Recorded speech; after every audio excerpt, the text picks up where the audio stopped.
Strategy employed to figure out the best way to get the valuables out of the home with the least amount of resistance. So when Master Fard Muhammad gave us the supreme wisdom, lessons, this is not a transcript of a lecture by him. Come on, come on, come on, come on. Am I saying something? Come on, come on. What lecture have you heard the Savior deliver? Come on. What lecture have you read? Matter of fact, what article have you even read that he wrote? Come on. So whenever he, the Savior, is looking at the best method to get the people of God, he always goes through a process of questions and answers. Talk. How did you get registered? Question and answer. Call student enrollment. Somebody asked you questions, you had to give the answer. That's right. Is that right? Yes, sir. What's lost found lesson number 1? Come on. Question and answer. Questions and answers. What's lost found lesson number 2? Question and answer. What's the problem book? Question and answer. What's English lesson C1? So you telling me that every form of teaching that Master Fard Muhammad came with was Q&A. Come on. And all we do is do lectures. Maybe we want to follow the methodology of the God. And let's go Q&A. Let's go Q&A. Come on, So Nuri. we're not saying that today is going to be student enrollment, lesson 1, lesson 2, or English lesson C1, nor the problem book. Right. But it is going to be a forum by which we can solve some critical problems in male and female relationships. So I thought we'd just put that out in the atmosphere on why we chose this method of Q&A. Then why have a Q&A on a topic such as male and female relationships, or as we call it, winning at black love? Do you know that the Honorable Minister Louis Farrakhan, whenever he assessed the condition of the Nation of Islam and black people in general, listen to what he said. He said the number 1 threat to our national security is divorce. Wow. Wow. Not the Bilderbergers, not the Committee of 300, not the 8 royal families, not the Illuminati. Right. Come on. Not even the synagogue of Satan. Wow. Come on. He said that the number 1 threat to our national security as a people was divorce. Wow. Come on, brother. Come So on. more effective at destroying black nationhood Come on. than the FBI, the CIA, the ATF, Homeland Security, U.S. government, Synagogue of Satan, Illuminati, or whatever group you want to pinpoint as an external opponent, more effective at destroying us as a people than any external enemy is a spiritual enemy in our family life called divorce. Come on. So if that's number 1 enemy, then we should go after that number 1 enemy. Absolutely. And see if we can kill divorce. That's right. And eliminate it once and for all from our daily national operations. Yes. And I guarantee you that if we did defeat it, there will be no external force that will ever be able to defeat us. That's right. All praise are due to Allah. Praise be to Allah. So, I'm supposed to be recording this. You got it, Brother Saeed? All right. So I'm going to record this. The only thing I'm missing will be the monologue, but the dialogue will be recorded. And when we finish, with the help of Allah, we'll make it available to everyone that's here, and you can have it, own it, put it on your phone, send it to somebody, and hopefully we'll be able to nurse from it and get, as I like to say, some news you can use. Yes, right. So we have a nice list of questions, and feel free that as questions are being asked, if it sparks something in you and you want to ask it, raise your hand. And if you still want to remain anonymous and ask a question, write it down and send it up. We'll figure out a way. I see 1 notepad right now. My sister in the blue right here, she got 1 notepad. Oh, I see a few more. So if you need some help, somebody give you a sheet of paper. Absolutely. We also they can email it in. Or you can email it in to muhammadstudy@gmail.com. To the study group's email, muhammadstudyroc@gmail.com. You can email your question in, It'll pop right up on the phone. Right. So, all right. Email to Muhammad Study ROC @gmail.com. All right, y'all got that? And All we'll find it. Somebody pulling it up? Oh, I got it right You here. got it. Oh, hey, it's coming right here to the form. So I'm going to ask if Brother Kenneth will be able to read some of the questions, and then I'll answer them one at a time. And again, like I said, if something comes up that sparks something, write it down or just raise your hand. And if you don't mind, we'll interrupt the written questions for the live questions, and we'll go back and forth, okay? Yes, sir. All right. Beautiful. Beautiful. Let the games begin. All right. Our first question for this afternoon. Brother Minister Nuri, this question is, how do I deal with a woman that's making more money than me and is more successful? Well, I would advise you to have asked that question to your wife first. And since you didn't ask, I'll tell you what the answer is from wives. And watch this when I say this and tell me, and you'll see the sister's response that'll bear witness that I'm telling the truth. A woman does not require her man to make more money than her to have respect for him. Ooh. Especially not a black woman that is consciously aware of the social economic structure of white America. Come on. We live in a world that is diametrically opposed to black people in general, but diametrically opposed to the black man in specific. So any wise woman knows that the reason why she's above her man is because the white man set it up to be like that. It is written in the system that Willie Lynch developed, where he said in his slave making business plan that he gave to the American slave masters, he said, I've outlined the number of differences among the slaves and I make them bigger than what they really are. Come on. And he said, at the top of my list is age simply because it starts with A. But I put the old slave against the young slave and vice versa. Did he not say that I put the male against the female and the female against the male? Look at what he said, though. He said that I promote the female above the male.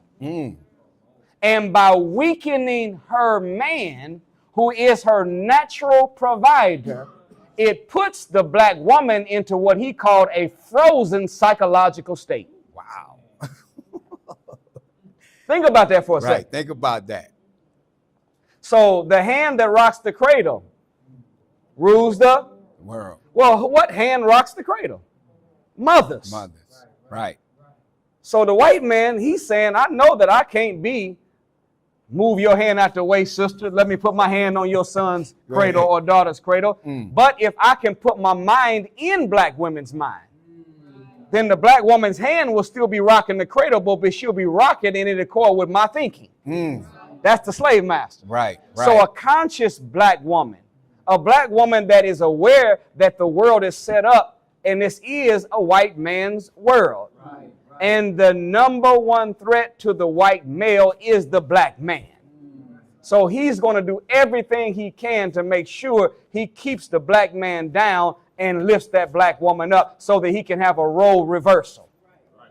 So a conscious black woman, brother, that asks the question will still honor you, still respect you, even if you make less money than her. But I will say this. She cannot be working 40 hours a week and you working 20. Oh, come on. Come on. She cannot be up early in the morning on her way to work and you don't get up till 10:30 in the morning. You at least have to be out working her, even if you're not out earning her. And if she's in a social political system that is diametrically opposed to you being successful, the white man does not govern self-improvement. Ooh, say that. He does not govern mental and spiritual development. Say that. So if she's in a world where heavy. she has more economic advancement because of the way it's set up. You should have more intelligence than she does. And you should be operating with a moral authority. So if you don't have the even playing field when it comes to money, but you do have one when it comes to morals and mindset and mental development, then she should be able to say, even though the white man ain't let him, he don't have more money in his pocket than I do, but he damn sure got more knowledge in his head. More courage in his heart. More morals in his character. So I still look up to my man. Even though I make double him because he got double me in all them other areas that are more important. Am I telling the truth, sister? Yeah, I'm like now. So you can't be a weak earner and also a weak learner. You can't be a weak earner and also weak when it comes to mental and moral development. No, she should be able to use you as her primary soundboard that she can bounce any idea off of. Right. And anything she gives to you, because you are wise, because you are intelligent, you have the empirical knowledge from life skills of the world, and you have spiritual knowledge from the teachings and the Quran and Bible, you should be able to give her back whatever she gave you better than she gave it to you. That's right. And I promise you, brothers, even if you don't have the money that she makes, if you can be that positive soundboard to give her back ideas better than she gave them to you, and you operate with physical, mental, and moral strength, she will honor you like she should, and there will be no imbalance inside of your home. Does that make sense? Makes sense. And you see the sisters bearing witness, because I'm telling the truth. So you could have got that from your wife had you asked her. But since you didn't, I'm going to answer on her behalf.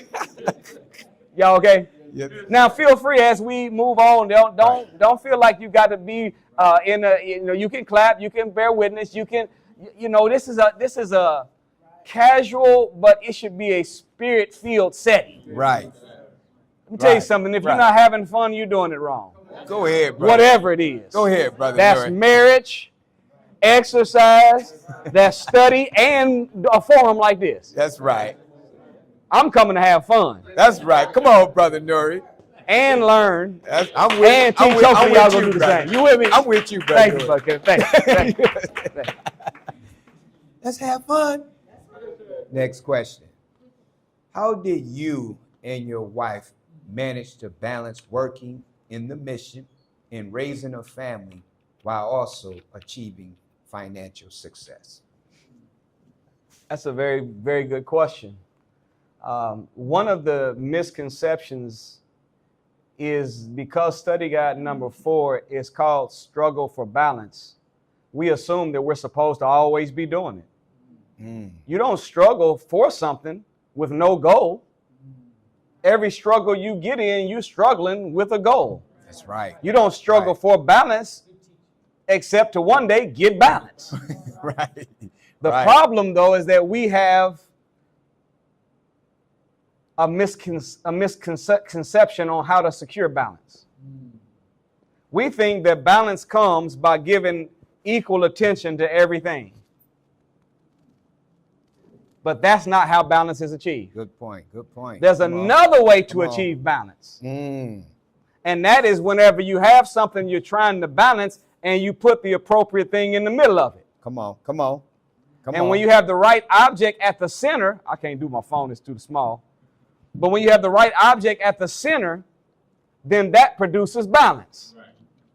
So what gives balance to my life and the life of us as believers in all aspects is, number one, we never tried to give everything equal energy and time. Good point. A mother has to give more time to mothering than she does to being a wife. Sisters, I just said something y'all been trying to, no, time out. Brother say, we're going to have to take 2. Now, y'all know the brothers complain about not getting enough attention, so forth. Soon as we had a baby, ain't nothing new. And I'm saying something that if y'all had said it, y'all could have started a fight. But I'm saying it now, y'all all you gotta do is agree with it. I'm saying that it's going to hit him once, then you say, that's right, go ahead. Amen, hallelujah, clap. then you can produce the ricochet effect. Here, once from me, then when you say that's right, go ahead, then now it doubles the absorption capacity of that black man's subconscious mind, and he gonna hear it again. Y'all wanna try it again, sisters? So the myth is that in order to achieve balance, you got to give everything equal energy and time. Right. However, sisters, y'all ready? However, whenever children come into the picture, the mother has to give more time and energy to mothering than she does at being a wife. I got a few swamp brothers willing to clap too. I see you call. I ain't gonna call you out, the brother sitting over there like whatever. I don't agree. Well, if it's not true, tell me this. Why did the Honorable Minister Louis Farrakhan say that the most important function on the planet after messenger of God is mother? Ooh, oh, come on. Take two. He didn't Come say on, wife. Ooh, come on. Did he? No, sir. No, sir. He said mother. Mother. Most significant role on the planet. Right there next to messenger of God. Think about that. So the struggle for balance is not a permanent struggle. It's something we should be achieving. I can say this, that there's a message that the minister gave to married couples in the basement of Mosque Mariam in the 90s. It's called, What is Your Role? In it, he described the way to achieve, not struggle for balance, but the way to achieve balance inside of a family life. Listen to this. He said that there's 7 days in a week. To achieve balance in family life, 4 days should be for the work you have to do to make money and what you want to do for the mission. That's what he said. And then the other 3 days should be broken up in this way. 1 day is just for you and your spouse. Right. 1 day is for you, spouse, and all the children. And 1 day is what you would call me time, where the woman has a day for herself and the man has a day for himself. And if there was the energy and effort put into a 4-day week to make money and to do what I need to do for the mission, 1 day for myself, 1 day for us as husband and wife, and the other day for us as a family, if that schedule was followed, there would be harmony and balance inside the home. Wow. Allahu Akbar. All praise is due to Allah. Beautiful. Yes, sir. So we learned it when we first joined the nation, and we've been trying to follow that system for a whole time of now being not married, but happily married for 31 years. We've been married since we were 19 years old. Wow. Wow. And we've been trying to follow that formula since we were 19. Wow. Beautiful. I ain't never been on a white man's job. Come on, Brother Nuri. Come on. I've never clocked in on a white man's job. My wife has never had to work. Now, she needed to work, but she didn't have to.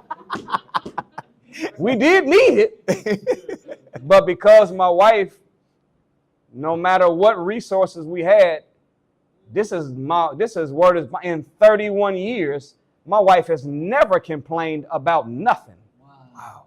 Not one time has she ever complained about me being gone too much, me not spending enough time, or us not having enough. She has navigated through poverty with me for this whole sojourn in being I've been a minister since I was 20 years old. Wow. Wow. Accidentally on purpose. Show wasn't part of the plan. I was an interim minister when I was 20. Come on, Brother Nuri. Come on. And I'm going to just tell you, over a crazy study group. Crazy study group. I'm saying it was crazy. Now listen, didn't nobody even know how to pray. Wow. It's honest truth. Wow. Wow. There wasn't no such thing as no rock house being done. Wow. I ain't gonna tell you all the story. I'm just gonna leave it like that. But when I got married at 19, I had to figure out a way to take care of my family. So I said, I'm going to go to school and become an electrical engineer. I was interested in electricity because that's the most mysterious force known to man. And I know that everybody gonna need it. So let me get it. And when I went, I didn't like it. And my wife told me that, she said, well, what do you want to do? I said, I'm gonna be honest with you. The first time that they put me on the rostrum, I didn't want to do it. But while I was speaking, there was a voice in my head. I was 17. I only been registered for less than 90 days. Wow. Put me on the rostrum. I spoke. Everybody was standing and clapping. I was like, oh, they so supportive. This little young brother, they just want to be nice.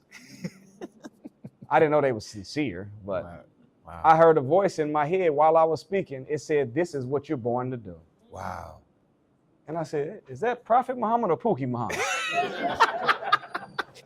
Was that Allah or Alfonso, my uncle?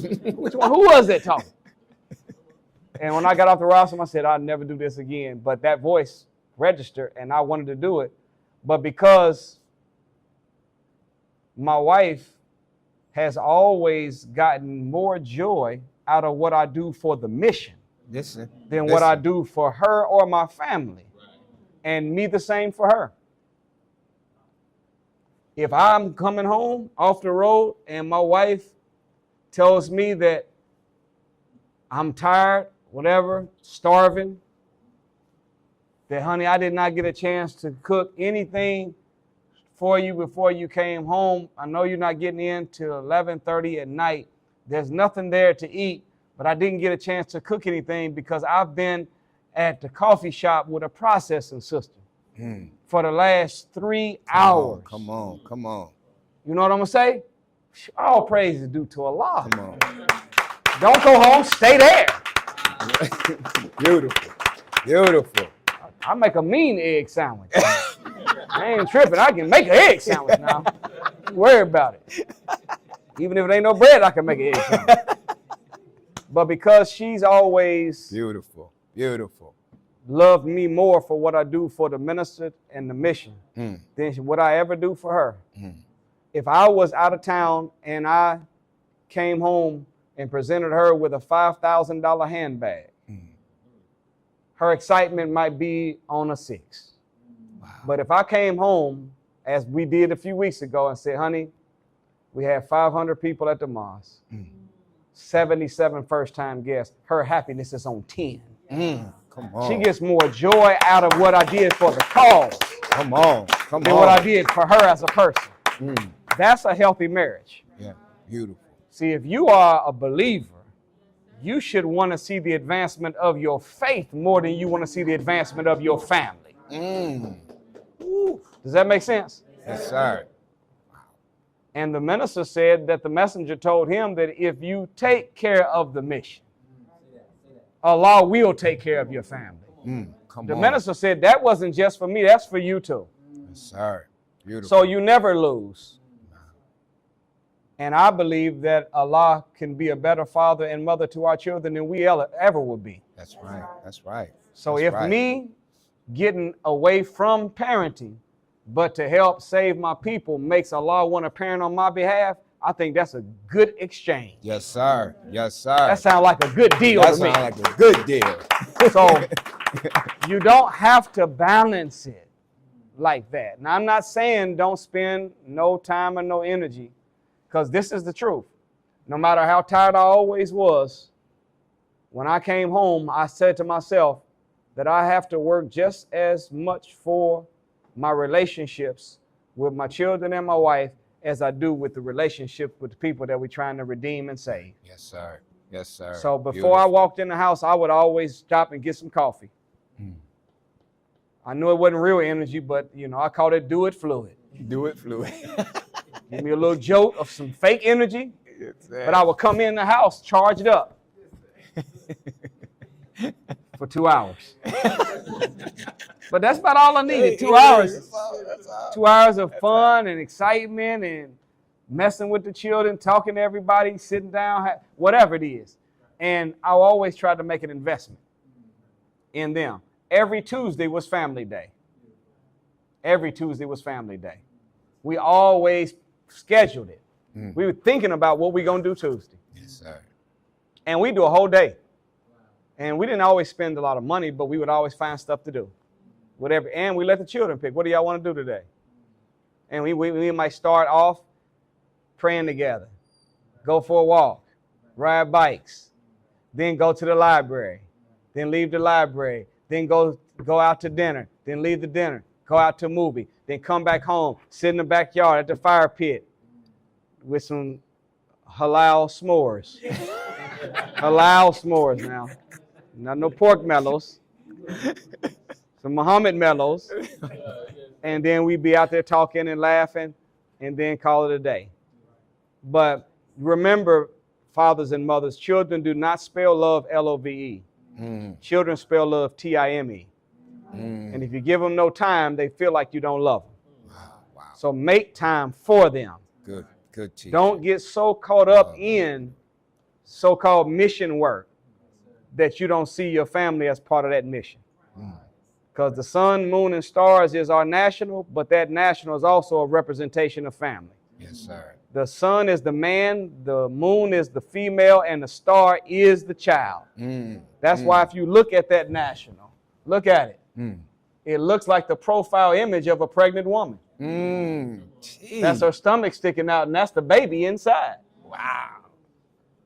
Moon has a cycle of a 28-day month. The female has a cycle every 28 days. Come on. The moon in the Quran is called she. That's right. The sun is called he. The man, the most honorable Elijah Muhammad said that the woman is the natural reflector of the man. That's right. The moon reflects the light of the sun. So when you in your FI uniform, you're not just carrying the universe, you're carrying your family. So don't ever think that you can say, I'm selling papers and I'm doing this, that, and the other. That's why I ain't doing nothing as a father or a husband. Now that flag represents the carrying of your family on your shoulders as much as it does your faith on your shoulders. Beautiful. Beautiful. That's how we've been able to overcome the struggle for balance. Yes, sir. If you will, in domestic affairs. Thank y'all. Good question, though. Good question. Good question. All right, brothers and sisters, we are moving along. Next question.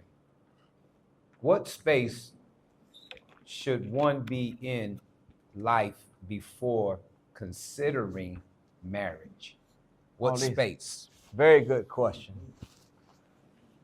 First of all, and before you get married, you must make sure you're single.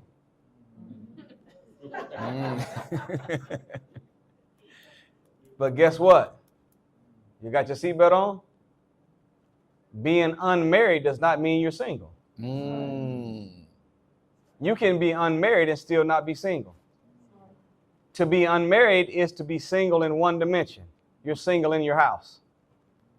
But in order to be truly single, you have to not only be single in your house, you also have to be single in your heart and single in your head. Wow. Come on. What does it mean to be single in the head? That means that you don't have resentment toward the opposite sex off of what a past relationship did to you. Wow. If you are a woman and you know that you're going to be unjust to a new man because of what the old man did to you, you're not single in your head yet. Wow. Vice versa. Wow. Single in the heart means you no longer have romantic feelings for someone you used to be in a relationship with. Wow. Come on. If you still have feelings where you wish that you should still be with this one from the past, you're going to be unjust to the new man or woman in the present. What's going to happen is you're going to have an invisible comparison chart moving behind the new man or the new woman, and your goal is to see if they're going to be like the one you missed out on. And the first thing that's going to happen is whenever there's an argument and emotions began to kill logic, you're going to say, I wish you were more like such and such. Wow. And there then becomes a cessation of the process of becoming one. Wow. So in order to be in the right space, it can't be the physical space called apartment or home living by yourself. It has to be the space in your heart and the space in the head. And if in your mind you know you no longer have romantic feelings for someone from the past, and you don't hold resentment toward the opposite sex because of what some man or woman did, and you are unmarried living by yourself, now you're in the right space to say that marriage is something I should be thinking about. But if you're not in that kind of mental spiritual and physical space, do not embark on a courtship, because you're not going to be just to the person that you're courting. Does that make sense? Makes sense. That's heavy. You would be unjust to them, and you'll be Right. unjust to yourself. That's right. That's right. So the other side of the equation is, remember, we can never build a solid relationship unless we are solid individuals. Whatever kind of mate you want, ask yourself, what does the opposite sex look like as the ideal mate for them? And then start looking at yourself and seeing how much of you is what the ideal mate would be for this ideal woman that you're looking at. It's too many of us that want a Khadijah, but we're not a Farrakhan. And it's too many sisters that may want an Elijah Muhammad, but you're not a Tainetta Muhammad. You do not attract what you want, you attract what you are. And to think that you're going to be able to get someone that's on another level than what you're on, and y'all going to be happy together, is a illusion. You marrying something way up and you way down. Wow. It's only a matter of time before the one up gets tired of coming down. No one wants to keep coming down or dumbing down or slowing down the way they operate to be able to satisfy you. Wow. So think about, what kind of man do you want? And then ask yourself, what kind of woman would be with that man?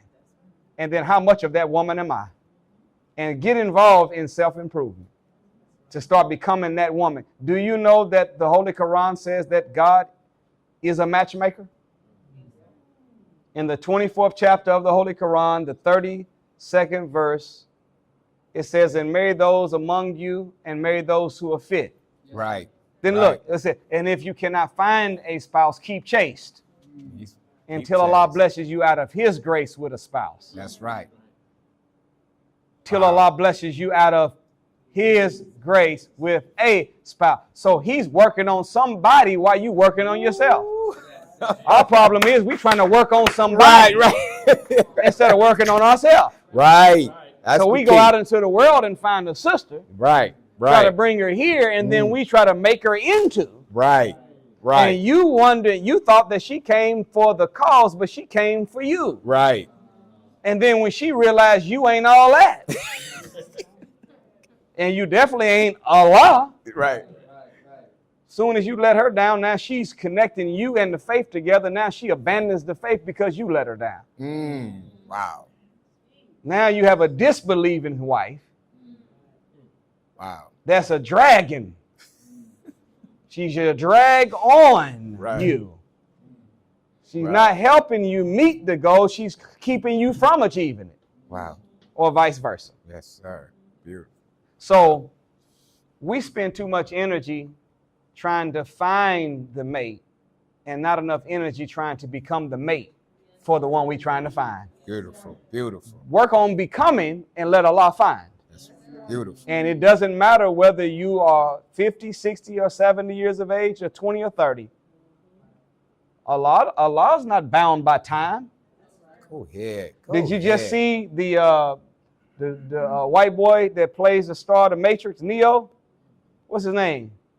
Keanu? How you say it? Keanu Reeves. He just got married at 60-some years old. You telling me that the devil can find a mate and we can't? How they find a? She was young. He didn't marry no 23-year-old. Right. She got more gray hair than he do. Right. Google it. Google it. Because when they said he got married, I was like, oh, hell, that don't mean nothing. Star, he got money. He probably married somebody 30, 20. Nope, she's same age as him. Ew. Wow. So don't ever think, sisters, that you're too old. Or brother, it's too late. Right. No, work on being who we're supposed to be and let the God work on the finding part. I'm not saying close your eyes and don't pay attention. The only reason why we're having a hard time finding believing spouses is because we're not fishing enough. If we were fishing more, we would have more prospects. The minister said he wanted to see every FOI and MGT make 10 converts a year. Per believer. Think about that. Per 10. believer. Per believer.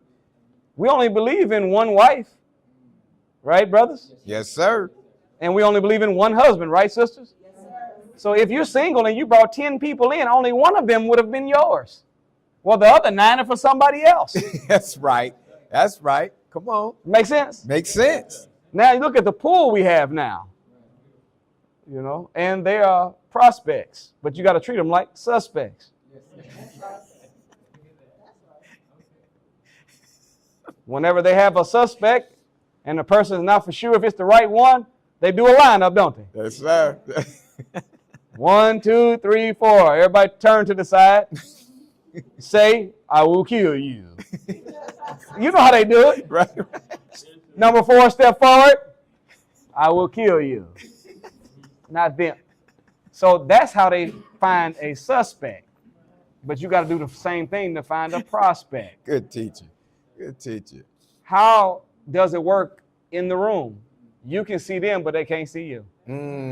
So you could be looking for and looking at, but they don't need to know you're looking at them. Wow. Good teacher. You could be paying attention to the way they operate and interact with potential thinking that might be somebody I'm interested in, but they don't need to know that you're thinking like that. Right. Good teacher. Make sense? Makes sense. And then whenever you start a courtship, a successful courtship does not have to end in marriage.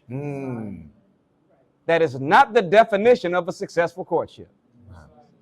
The purpose of courtship is to weigh the evidence to see if 2 people are the right match for each other. If we court and you're not the right match for me and I'm not the right match for you, that does not mean that I'm not a good brother and you're a good sister. Right. That just means you're not the right one for me. And I'm not the right one for you, but you might be right for him and I might be right for her. That's right. Right. Does that make sense? That makes sense. So that's why you don't celebrate courtships. Right. Right. You don't announce, hey, everybody, hold on. I was in one, I ain't gonna tell you where it was. A regional city, too now. I got finished teaching a lecture. It's 550 people at the meeting. Brother and the sister start courting. They done brought the sisters and brother out front. Ooh. They just started courting that day. Oh, no. Let's give up a round of applause, brother so-and-so, such a court. Oh, they're going to make some cute babies. I said, oh, man. Ooh, this is exceeding the limit. And then look, he said, "Talk beer." I said, no. I said, excuse me. I had to say this. Courtship is not a talk beer moment. Listen to this. Engagement is not a talk beer moment. Right. The wedding day is not a talk beer moment. Teach. You don't say Allahu Akbar until they both say I do. And you say you may kiss the bride. Right. Now that's celebration time. Right. But up until that point, it's still a process being employed. That's right. So beautiful. That's too long of an answer, but I hope that answered it. All right, I'm gonna make them short from here on out so we can get done. We're gonna be done in 22 minutes. 22 minutes. Here we go. So, Brother Nuri, as you were speaking on the question, another question came up. And how do a person become that solid individual that you talked about? They must become solid. How do a person become that solid individual? Well, of course, we are, by all measure, we are a tripart being. We're mind, we're body, and we're soul, right? Or we're physical, we're mental, and we're what? Spiritual. So how do you become solid? In the physical world, you should have good health and have a proper relationship with work and money. That's physical. You should not get married if you're not responsible with resources. Because if you're not responsible with resources, especially as a man, and someone, do you know how a sister gets married? Do you know what the ritual? Look at the ritual. Technically, the father takes and walks his daughter down the aisle and gives her hand to you. Mm-hmm. Right. He sits down. He doesn't stand for the rest of the ceremony. He sits down. What is he saying? I am relinquishing the responsibility of being the maintainer and the protector and the provider of my daughter. I'm giving that responsibility to you. But if you are Mr. 320 credit score, what? And if you are Mr. Repo man all the time and can't do nothing, if you're not responsible, if you keep switching jobs 4 or 5 times a year, if you're not responsible with resources, I'm not giving my hand to you. Right? Or my daughter's hand to you. Right. Because that's what the minister says. When Brother Kenneth does a wedding, he says to whoever, are you prepared to offer her hand in marriage to him? And most fathers are reluctant now. Right. They don't say it, but they like, shit, here. Take it. All right. I'm watching you, though. Y'all remember the Fockers on there on the Meet the Parents? Watching you, Gaylord. Gaylord Fokker, I'm watching you. Y'all ain't never seen Meet the Parents? Oh, this is one of the funniest white people movies ever made. I'm talking about part 1. Now, part 2 decent, but part 1 off the hook. Matter of fact, if you get depressed, just watch it. It'll lift your spirit. I'm gonna tell you a secret. This is honest truth. If you want to defeat depression, all you need is prayer, listen to a lecture or two, and watch you some Martin. You'll come right up out of it, bro. Just back-to-back, no commercials. Back-to-back episodes of Martin. You will forget you were sad. I'm telling you, laughter is the best medicine. Yes, it is. So you become a solid individual by being really having good character and being stable in the mental, physical, and spiritual world. You don't have to be perfect in none of them, but you have to be stable. Yes, sir. Beautiful. And if you are, then you are equipped. Can I tell you this is a secret that most people don't realize? There are certain traits, sisters, that you're looking for in a man that only marriage is going to give you. Wow. There are certain traits that you're looking for in a man that only the institution of marriage is going to give him. Being single in the world will never make him the man that you're looking for. Wow.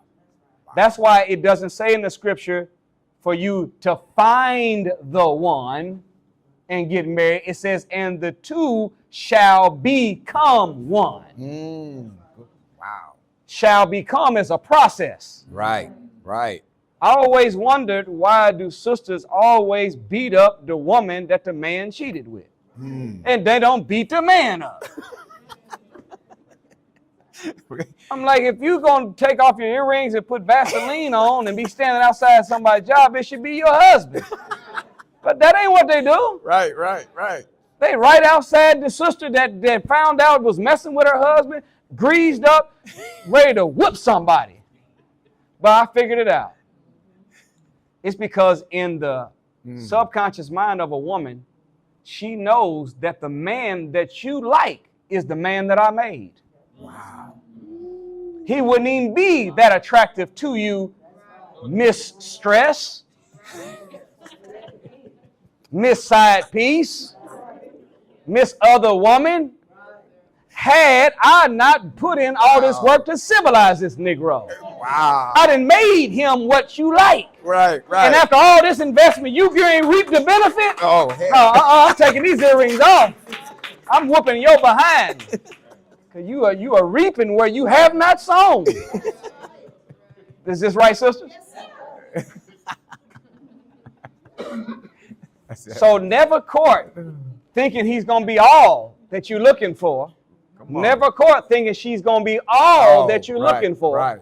There are certain traits that only motherhood and being a wife are going to make in a woman, and there's certain traits that only fatherhood and being a husband is going to bring out in a man. Beautiful. The two become the one. But you don't meet them as the one. All right. Beautiful. Beautiful, beautiful. All right, we're moving right along. How can a young single mother properly choose a spouse without searching for one and allowing for that individual to come to them?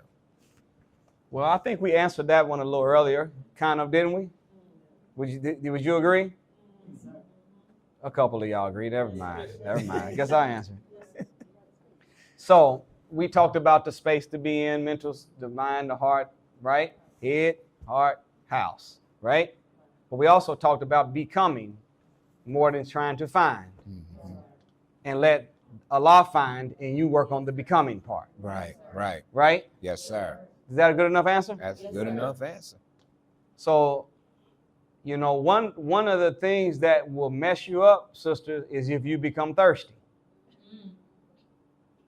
Do you know what? That's what they call. Come on, young, the young sisters know what I'm talking about. Come on, young help sisters, young sisters. Am I telling the truth? That's what they call it, being thirsty. Do you know when you're thirsty, anything wet will do?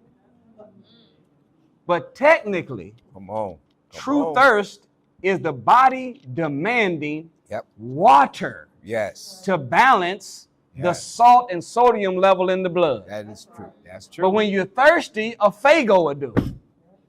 Right. A Pepsi will do. Right. Just long, give me something to drink.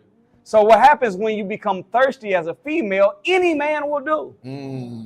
Now you lower your standards because you're thirsty. No, stay hydrated. Stay hydrated on your own. On your own. So whenever you meet someone, you should say, I'm already all right. And I don't want you unless you're going to make me better. That's right. Brothers, you say, I'm good. I'm not great, but I don't want you unless you're going to make me better. Right. That's right. And if that person that you are involving yourself with, you don't see that their connection to you is going to enhance you and help you to grow, listen to me, if they will not evolve you, you should not be involved with them. Come on. That's the philosophy. Right. Don't be involved with what cannot evolve. Right. So if you don't see them making you better, right, don't participate. And you have to be careful, sisters. You know, the Holy Quran says to the brothers that remember that your wives are not to you as your mothers. Right. So what is the lesson for us? Never get involved in a relationship and expect that woman that's your wife to take care of you like your mother used to. Right. You're supposed to take care of her, not she take care of you. Right. She does take care of you, but you understand what I'm saying. Right. Yes, sir. But on the flip side, sister, you have to also take that on you to your message. And sisters, you are not to be to them as their mothers. Because what can happen is the natural compassion and sympathy in the female for a male can cause you to treat a man like a son. And you become his savior and mother, and you think you're going to nurture him into being a man, and then he'll be able to take over the ship. No. I promise you that ain't going to happen. Wow. You cannot make him into a man and then hand him the steering wheel. He has to already be a certain percentage of man qualified to hold the steering wheel. Otherwise, don't get on the boat or don't get in that relationship. Right. Y'all didn't catch that. Because the ship's supposed to get you from somewhere to somewhere else. That's right. Good teaching. Does that make sense? Yes, sir. Okay. So, all right. Here we go. Can you discuss the importance of discussing each other's financial status and goals on a regular basis? Well, I would say this. Whenever two people get married,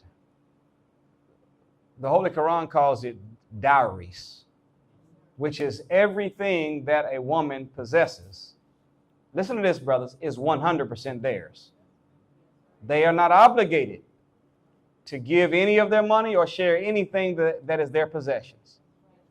But as men, we are obligated to share everything we have in resources and possessions with the one that we have called our wife. Oh, no, ain't nobody bearing witness to that one. You on security? You all right? Yes, sir. Okay.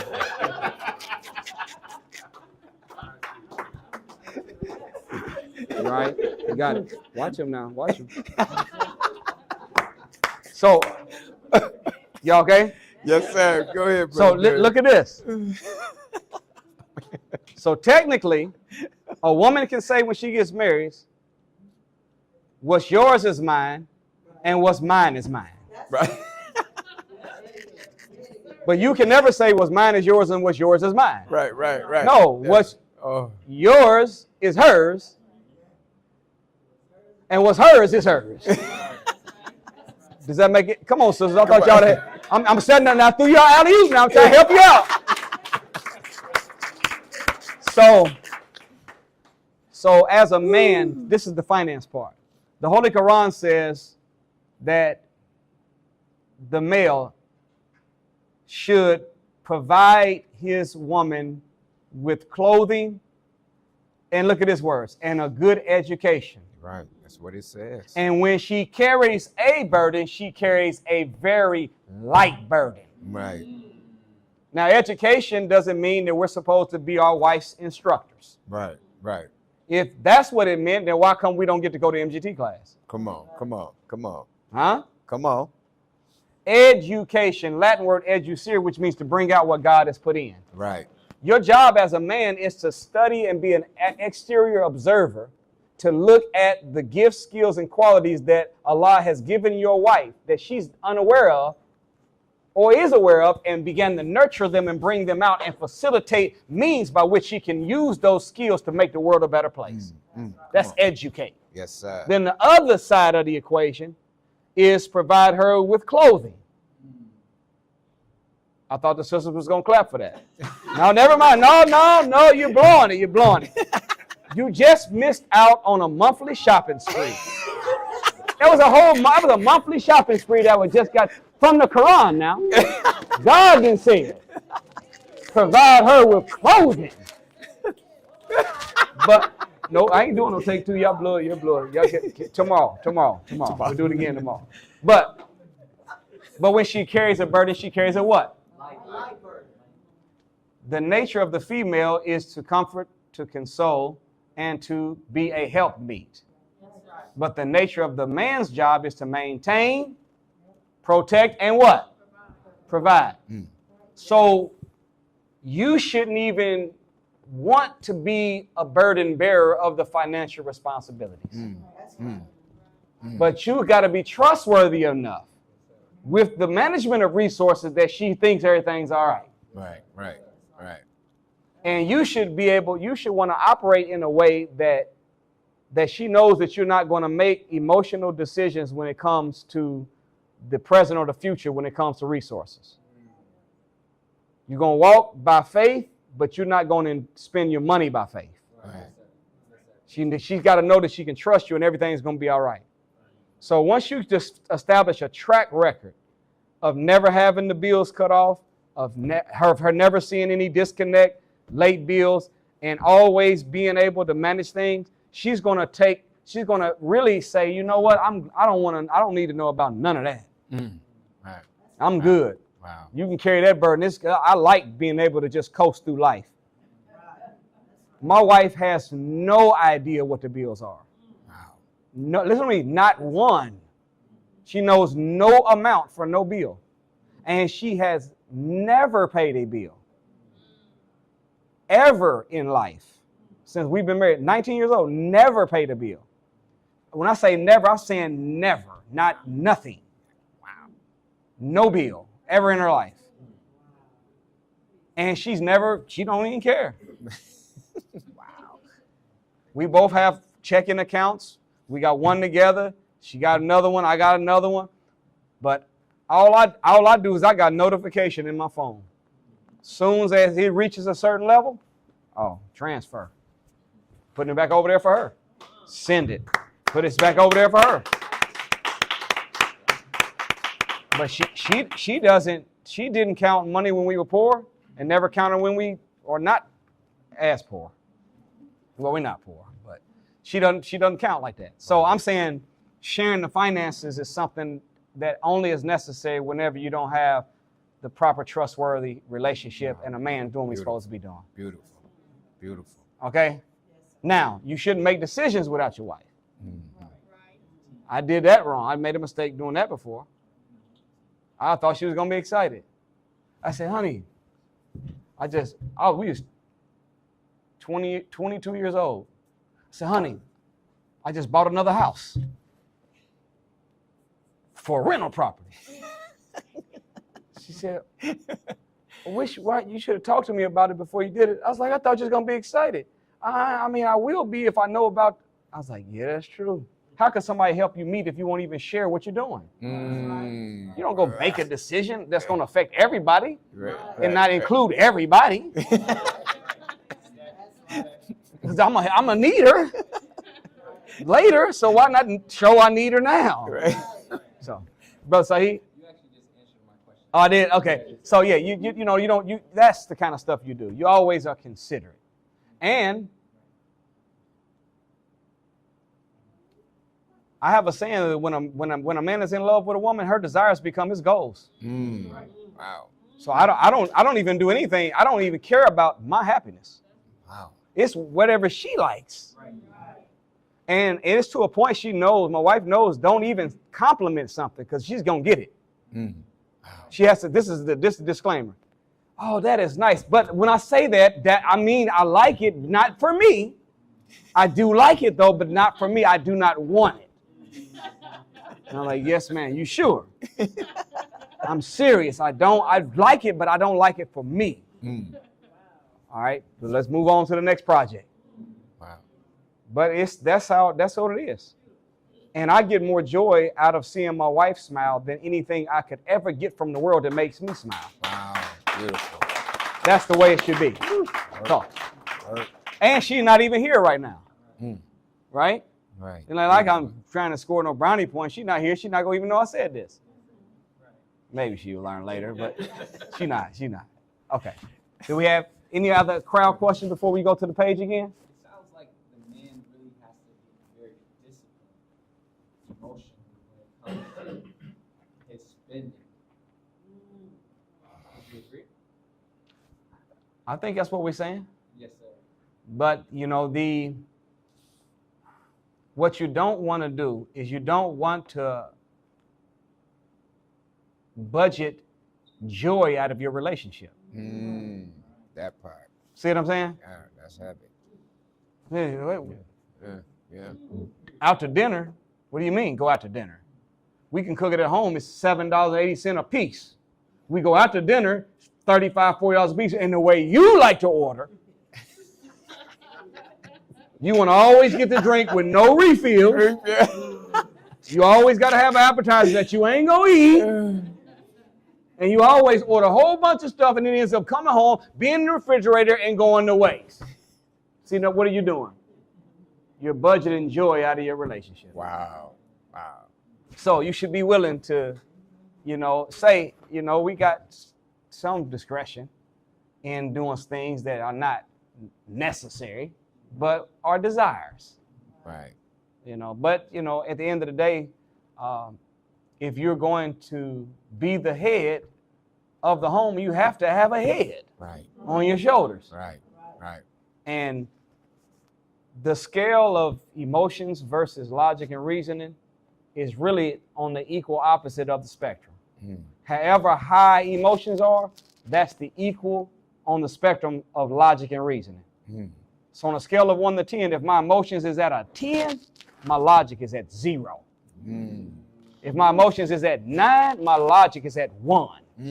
If my emotions is at 8, my logic and reason is only at 2. So when you have emotions that high, you are not rising above emotions into the thinking of God. You are rising above logic into the thinking of Satan. Now you're not mathematical theology no more. There's no common sense. You're functioning off of feelings, not facts. Right. And you're like, let's get it. You like the car? Let's buy it. But can we afford it? Don't even worry about it. We'll make it happen. Sign it. And then you're there feeling like you're the boss until that payment comes. Oh, hell. 11, 18. More than the rent. So, yes, but no. Yeah. All right, paper. All right. So what advice would you give a young black man who has never been married?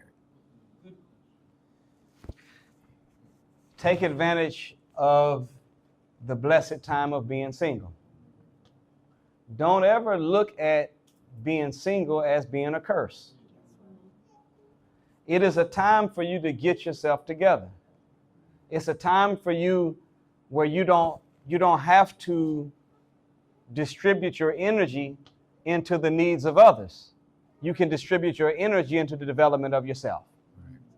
Does that make sense? Makes sense. Soon as a relationship begins, your time, your energy, and effort is going to have to be redistributed toward others more so than yourself. So take advantage of the time that you are single to become good at it. And I'm going to tell you this. If you are bad at being single, you'll be horrible at being married. It's easier to be single than it is to be married. Yes, sir. I know it seems different than that, but I promise you, ask married people if I'm telling the truth. It is harder to be married than it is to be single. That's a fact. Because you have principles that are going to offend each other, Mm-hmm. and then you have personality traits that's going to offend each other. Lord. So while you're doing Lordy. stuff that really is the way you've always done it, it's Right. going to produce a problem for somebody. Yeah, right, right. You've been riding down the street all your life with stuff all in the dashboard. But now you done got married, and the person you married hates it. It drives them crazy. Now you've been doing it all your life now. So every time you get in the car, ain't nothing for you to slide the thing into the... But then they get in the car like, oh my God, how many times do I have to... So what do? You got to retrain yourself. Got to retrain. That makes work. Relationship is work now. Yes, it is. Because I have to break a Lord bad have habit. mercy. That ain't really a bad habit. Right. Well, it is. Right. But it's not a sin, Right. but it's the way that they like seeing things done. Yeah.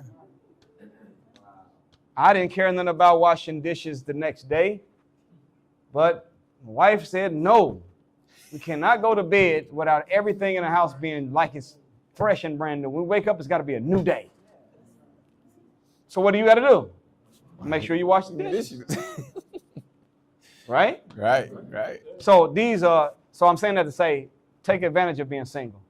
Because if you're bad at being single, you'll be horrible at being married. Beautiful, beautiful. So what are the benefits of marriage for men? The primary benefit of marriage is that it is the only way that you will ever become a fully developed man and a God. There is no such thing as you make it into being a God without marriage. Because marriage is one half of, and the minister said faith is not belief. And belief is not faith. Yes, sir. Belief is the orientation of mind that accepts certain things true. But faith is the journey that we are on from worthless water or sperm to becoming one with Allah. So if marriage is half of faith, it's half the journey. So he was teaching on this one time at dinner. And somebody asked a question at the table. They said, so, Brother Minister, if marriage is one half of faith, if I'm not married, does that mean I'm half of a Muslim? He said, yes. And then he started laughing.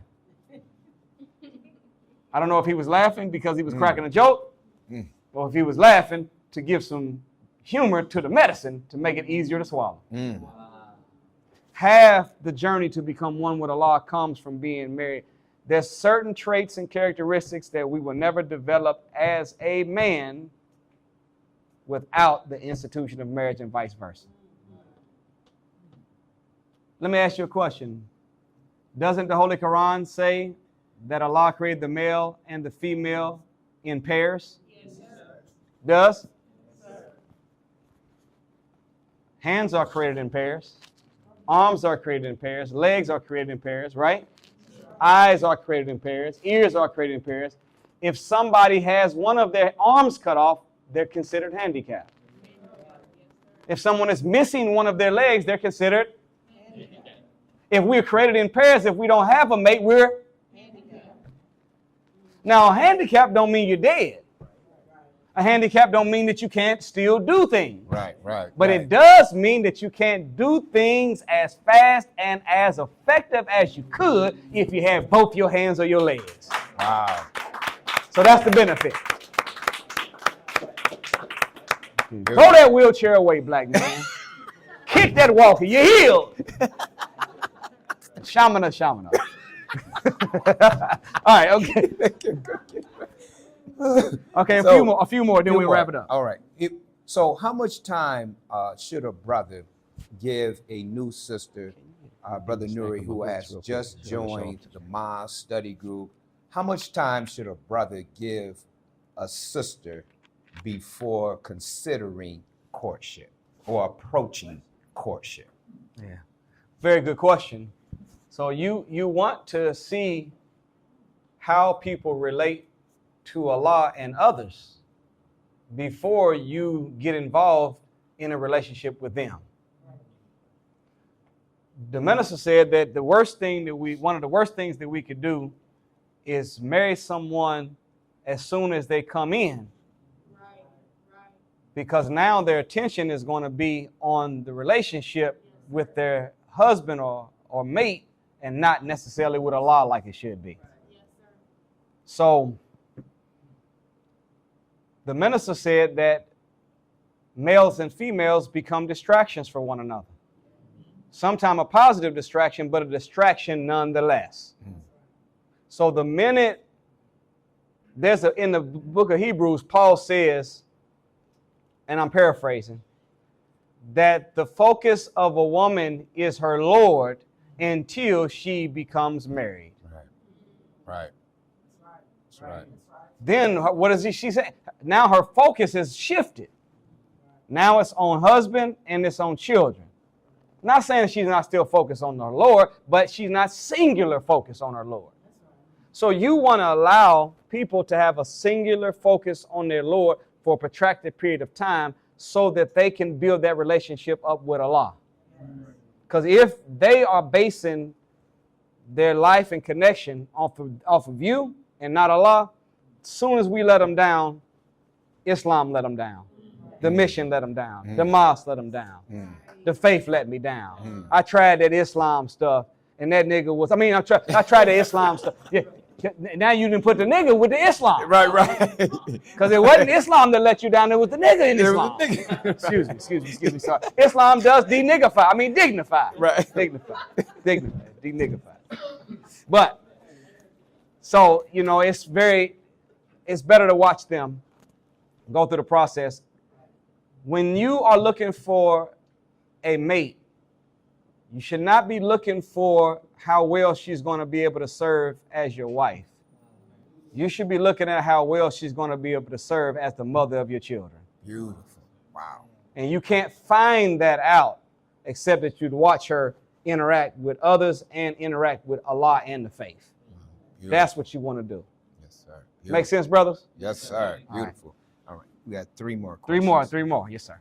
So, with love comes obligation. Can a marriage survive once the balance in the marriage is broken? Balance in the marriage is broken? Yes, sir. Can a marriage survive once the balance is broken? So I'm trying to see if the balance is between love and obligations. Somebody help me out. Maybe y'all don't want to tell me y'all answered. That's okay. But, well. So what it's saying is with love comes obligation. So once the obligation are not being fulfilled, is that what that person sounds That's like what I'm implying? thinking. Right. Yeah, because love is duty, and duty is love. So, of course, the minister has always taught us in the message called Love and Duty. He shows how in the Holy Quran, the word love only shows up 47 times. He said, but it shows up under another word in the Holy Quran, and that word is duty. And that's 144 times that duty is mentioned. See, whatever you love, you give to. For God so loveth the world, he gave his only begotten son. Well, if he didn't love, he wouldn't have gave. So giving is a mark of love. That's why in the Bible, whenever they talk about charity and love, it's interchangeable with one another in Ecclesiastes. It's interchangeable. Some for translation say, if you have not love and you have the gift of prophecy and all that, you still are a tinkling cymbal. Some say if you have not charity, you're a tinkling cymbal. The words are interchangeable. So when you love something, you give for it. You provide for it.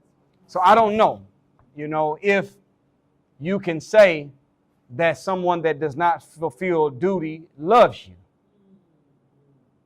Because duty is love. Right, right. And you're going to make it happen in whatever way you got to make it happen if you love something.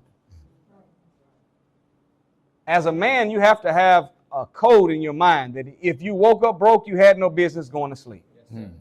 That's how you got to think. And I may not be able to get you the best of everything, but you will never be without food, clothing, and shelter. We may not have the best of all the stuff, but we're going to have the basic necessities. The car will be running. You will have reliable transportation and whatever I got to do to make that happen. And then on the flip side, as a female, when you see a hard-working, striving husband, you should want to offer him the comfort, the consolation, the compliments. See, you have to be the kind of wife that breathes life into the relationship, not brings a knife to the relationship. Does that make sense? Now, you can be you can be a wife with a knife, or you can be a wife with life. But if you encourage the man, do you know that the formula for getting the best out of someone is to praise what you want to raise? Anything you see them manifesting, you don't even have to condemn the stuff that they're not doing. Just praise the stuff that they are doing. And since man gravitates toward the applause, every time you begin to praise him for the good he's doing, it makes him want to do more of that good to get more of that praise. Next thing you know, he don't have enough energy to do the stuff that he used to do that was bad in the first place. He's too busy doing what he's supposed to be doing. That's right. But you got to speak life into the man and not bring a knife to the relationship.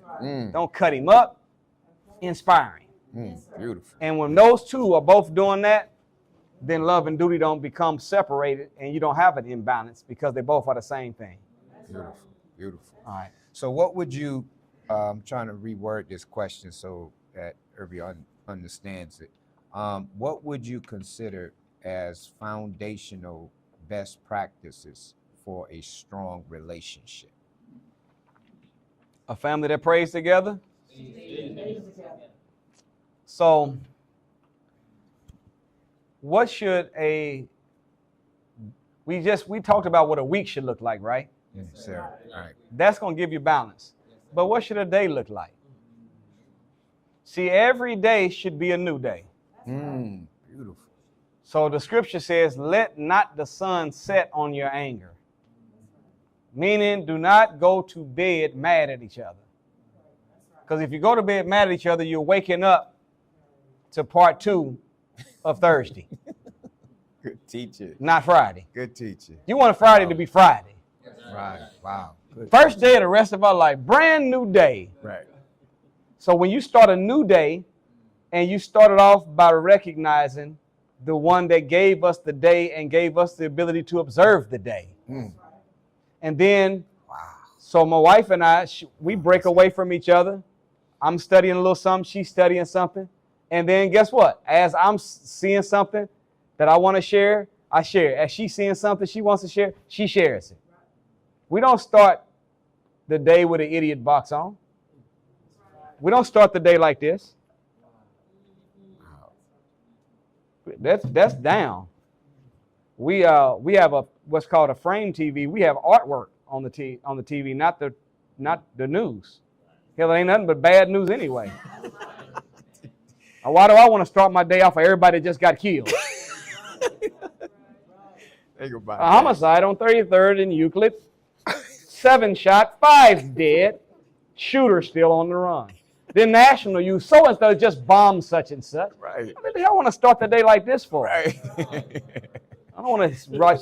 So we just start off with a little studying. We talk to each other. We drinking our coffee. And then what are we doing? I'm planning my day. She's planning her day. And guess what I want to know? What can I do to help your day go better? What does she want to do? What can she do to help my day go better? That's how it is. So what you have in motion? I need to do such, so forth, so forth, so forth, so forth. What do you want to drive? What vehicle? So if you're going to do that, then you should be the one to take the truck. Right? Right. Good All right, well, teaching. you got the truck. I'm fine. I'm good. So what time do you need to do that? So now I'm figure she's doing the same for me.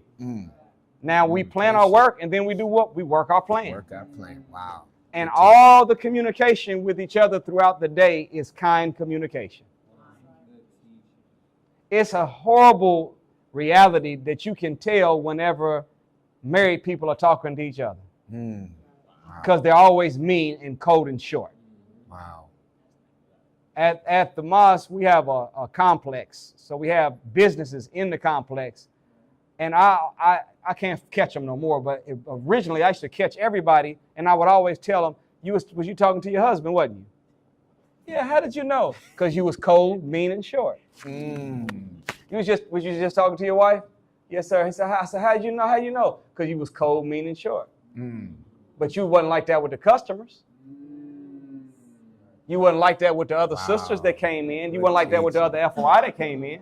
Good teaching. See, what message are you sending to each other? Right. Wow. That you're kind and merciful and compassionate with strangers. But you don't have that same affinity for the person that you call your wife or husband? It should be the opposite. Well, it shouldn't even be the opposite. It should be universal. Right. It should be kind for everybody, to everybody. Right? So that's how we communicate with each other throughout the day. Every text message is a positive emoji. It's in positive emoji on it. It's always communication to lift each other's spirit. And we try. I mean, I'm not saying we try hard because it's natural to do it when you love somebody. And because of that, I can't even say we have arguments. Beautiful. Disagreement, but it's so civil and so short that it's just a discussion. Just a discussion. You think that we should do it this way, I think we should do it this way, but I'm not mad that you disagree. She's not mad that I disagree. It's like, well, why do you say that? I'm leaning in. Why? Maybe you can make me to know. Maybe you're right. That's how we treat each other. Right. So why would you say it like that? Why would you think it's better to do it like that? That makes sense. So then she'll say, but no, that makes sense, but it don't make all the sense. The first 4 things that you said make more sense than the first 4 things. So let's just do the first 4 things and the other 2 things I said. All right, let's do it. Let's do them 6 things then. Smooth moving. Right, smooth moving. So that's how a day should look like. Smooth moving. That's a day. And then your week is you spending time with each other. Your week is, we are what you call an empty nester now. So we don't have the restriction of having to do family stuff. But guess what? We still figuring out a way to get them together. Beautiful. What in the middle of the week? What day are you off of work? Thursday, my son. What you got in motion Thursday at 6? Nothing. Well, we want to go to dinner together. Yes, sir. Where are we going? I'll let you know. Where y'all want to go? And then we still doing it together. So, that kind of kind treatment of each other. Never let your fatigue or your familiarity justify being mean or evil to each other. Right. Wow. Family members treat family members way worse than they treat strangers. Wow. Yeah. I don't know how we got to this point where we think do unto others as you want others to do unto you, except that it's your wife, your husband, or your son or your daughter. Right. Right. I don't know how we got into that. It's no footnote on there. Right. Treat others the way you want to be treated. The message said the true religion of God is to do unto others as you would have them do unto you. We got to practice that at home. Yes, sir. Yes, sir. As much as we do, and if not more than we do in the public. That's right. All right, one more question. Is there a science in maintaining strong communication while being truthful and not sounding disrespectful? So part of the, you have answered that question in terms of the science, but Yeah, it the is. disrespectful part, because it sounds like the person want to address, but they Right. don't want to be disrespectful or Right. sounding disrespectful. So there is a science of speaking straight words in a respectful manner. We don't know how to do that. Black people, we're honest when we're mad. But if we say it nice, we didn't say what we meant. So it's the authorized King James version of my complaint when I'm being respectful. And then it's a satanic expression when I'm angry. Now I'm saying exactly what. So the key is, how do you speak straight words in a respectful way? And again, instead of complaining about what somebody's doing on the opposite side of the spectrum, praise what you want to raise. Praise what you want to. Just highlight and uplift and applaud what they do when they do opposite of that. Because whatever you're complaining about, they're not doing it all the time. There are some times that they're opposite of that. But when they're opposite, make sure they know that you really appreciate them being like that. And if you show you really appreciate them being like they should be, you won't have to condemn how they're not or how they are. Make sense? Makes sense. But we don't, how can I say this? Expectation is premeditated resentment. The minute that you're operating in a relationship and you are keeping score and you are operating with expectations, then now you're not in a spiritual bond called marriage. You're in a transactional relationship. It's not spiritual anymore. It's business. I maintain, protect, provide. You comfort, console, help me meet. I pay the bills. You cook the food. I cut the grass, you raise these children. Right? I kissed you, I gave you a rub down, you buy me some clothes. It's transactional now. Right. It's almost prostitute. And a John. Transactional now. Right. I'm doing what I'm supposed to do for you, so you can do what you're supposed to do for me. And the minute I do what I'm supposed to do and you don't do what I expect you to do for me, now I'm complaining. Now, love anticipates need. That's what the minister said. So it's considering what somebody will need before they even need it. And giving it to them before they ever ask for it, or even think that they even know that they need it. But it doesn't keep score. Isn't that what they say, love? Doesn't it say that? Love keeps no record. Right. Right. Love don't keep score. I'm not Right. doing what I'm doing Right. for my wife with the hope she's going to do this other stuff for me. Right.